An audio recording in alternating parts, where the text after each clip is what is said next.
The 1918 flu epidemic, also known as the Great Flu Epidemic or the Spanish flu, is considered the worst global pandemic in history, as it concentrated a high mortality in a short period of time.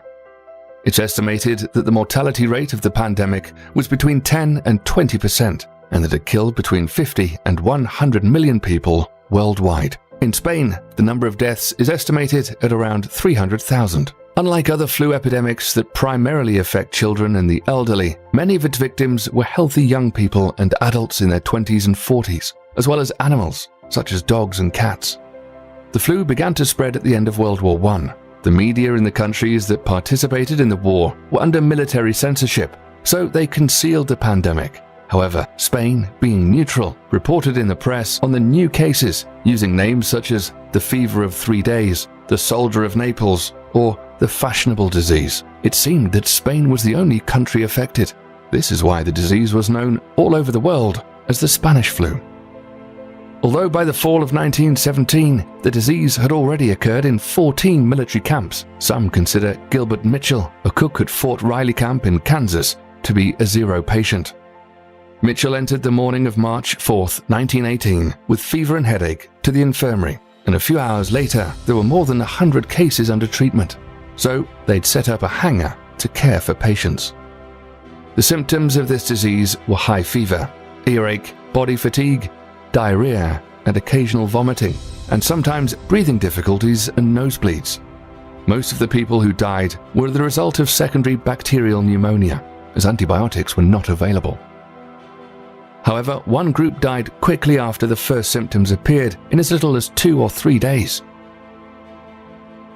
By mid-April 1918, the flu was already raging in the trenches of Western Europe.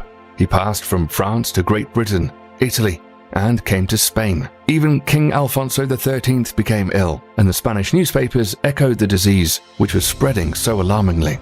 As can be seen in this graph, most fatalities fell in just 13 weeks, from September to mid-December 1918, in what's known as the second wave.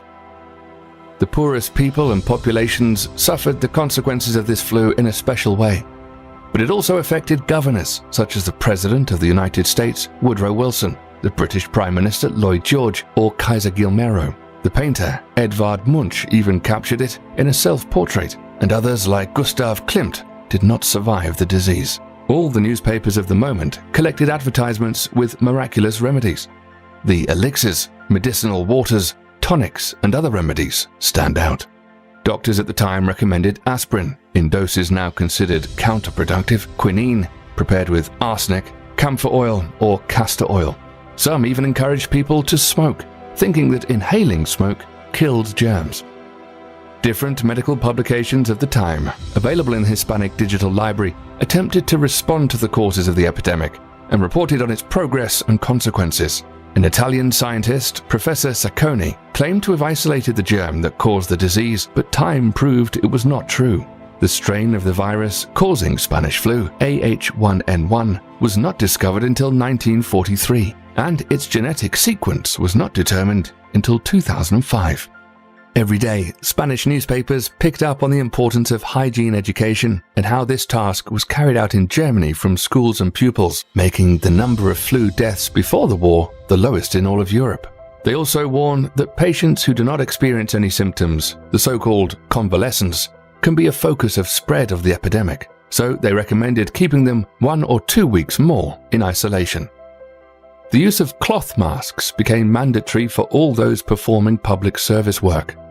This measure was a health recommendation made to the rest of the population to prevent the disease from spreading so easily.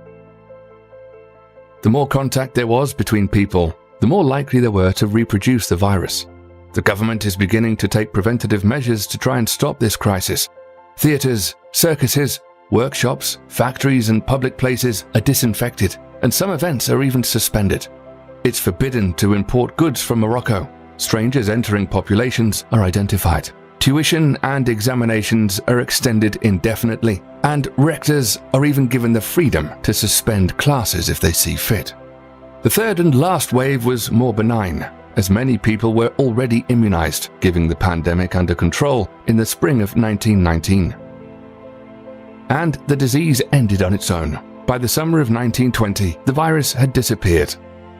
While he won the battle against the weakest, the rest were immunized.